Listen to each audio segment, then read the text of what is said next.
Good morning, I'm Adam Sexton. In a year full of unbelievable headlines, October and these final weeks before the election have topped it all, as President Donald Trump and the First Lady, Melania Trump, has tested positive for coronavirus. As our thoughts and prayers are with the White House and everyone affected by this, today on Close Up, we'll take a look at the race for Congress in New Hampshire's 2nd Congressional District. And we start this morning with the incumbent, Congresswoman Andy Kuster. Thank you for joining us. Good morning, Adam. Great to be with you. Thank you. That was tragic news about the president and Melania Trump being infected with COVID-19. I certainly send my best wishes to their family. I hope they'll be safe during their quarantine. And it's just a reminder to all of us about wearing the mask whenever you go out, whenever you're around people. It's extremely important to keep you and your family safe. We hope everyone involved is healthy and okay for the long term here. But what are the wider implications here? The pandemic is in the White House. This isn't just some office building in a suburb that you can close down. This is the seat of power for the United States and the free world. Well, and it's a threat to our democracy, honestly, at this point.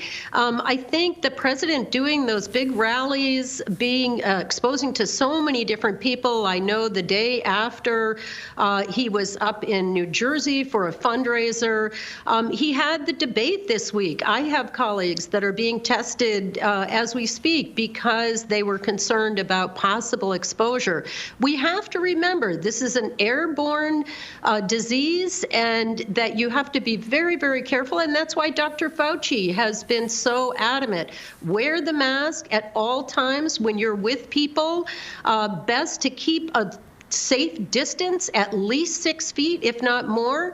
And if you are gathering with family and friends, you've got to be outdoors.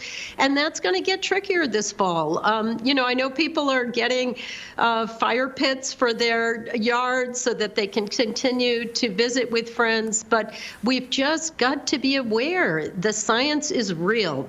And COVID is here with us until we get the vaccine, until we get this under control. You mentioned your colleagues being tested. Do you believe work should pause on Capitol Hill, both House and Senate? This would mean a pause on that new relief bill and also potentially the Supreme Court nomination hearings in the Senate.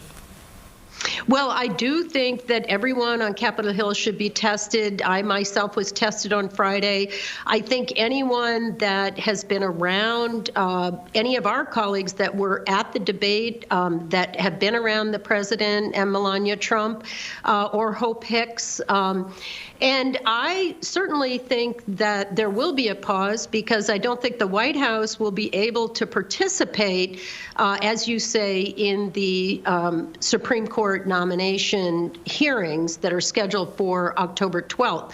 What I do know, the House is scheduled to adjourn. We passed a major COVID relief package, an additional round of stimulus checks. We had a continuation of unemployment for those who are not yet back in their employment because of COVID. And most importantly for New Hampshire, we made the Paycheck Protection Program much more flexible. This is really good news for New Hampshire.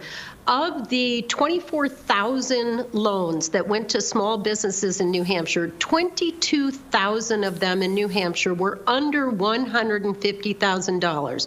The step that the House has taken is to streamline the forgiveness of those loans. Essentially, with very minor paperwork, those will become outright grants, and you will not have to be concerned if you're a small business owner about paperwork and burdensome regulations. I've talked to the banks, I've talked to the credit unions. This will come as a great relief to the small business community in New Hampshire. We need the Senate to act on this, and we know that negotiations are continuing. Speaker Pelosi with Secretary Mnuchin from the Treasury. I'm very hopeful that we will get agreement and that we will get this signed into law.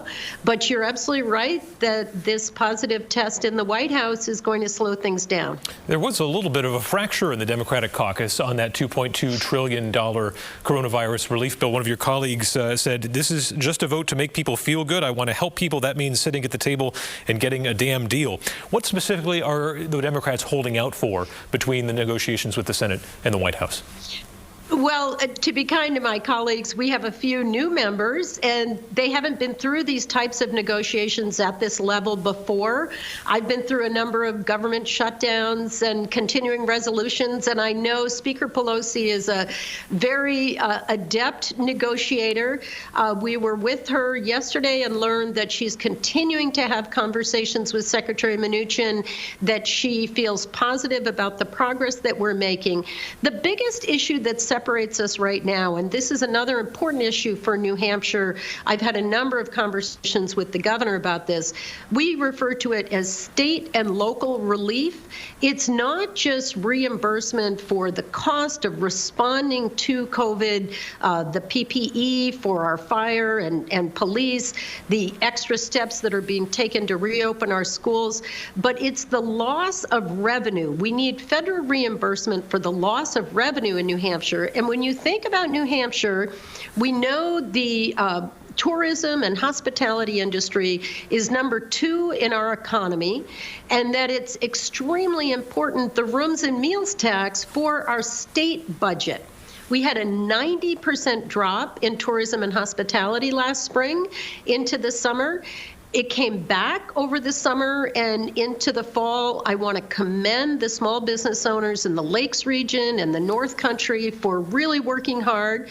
But we have had, I think we estimate $800 million that would come from the House package to the state of New Hampshire for reimbursement. Also, the local property taxes for people who are out of work. So what's important is that we need to fill that hole in the state budget, because otherwise we will be facing devastating cuts when the state legislature reconvenes in January.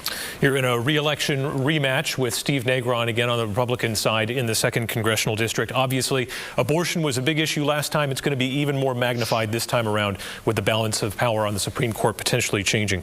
I'm curious, if Democrats do win the White House and take back the Senate, there's been some talk of adding additional Supreme Court justices. Would you support so-called court packing? I don't think that's the direction to go, but I am shocked at Mitch McConnell rushing this nomination of Amy Coney Barrett. I think the American people, I've seen the polling in New Hampshire, it's as high as 70% of the people think that the next president should choose the next Supreme Court justice to replace Ruth Bader Ginsburg.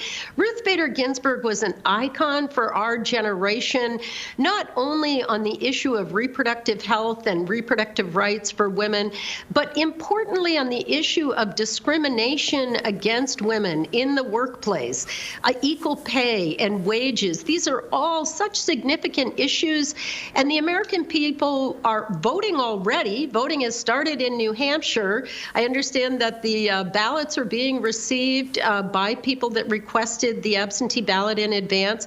We have early voting this year. It's important to know.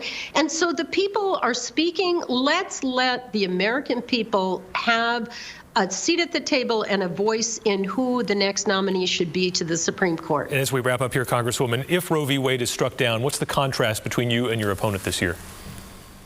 I will protect women's rights. I will protect the right to freedom of choice. I was an adoption attorney, Adam, for 25 years. I've sat with literally 300 birth mothers making this most personal, private, and consequential decision. I do not believe that's a decision to be made by the government. I believe in the New Hampshire tradition of less governmental interference in people's personal lives. My opponent would insert the government in that decision. I think that's a really big distinction. All right, Congresswoman Annie Kuster, thank you for joining us on Close Up. We'll see you out there on the distanced campaign trail. Absolutely, Adam. My best to you. Stay safe. You as well.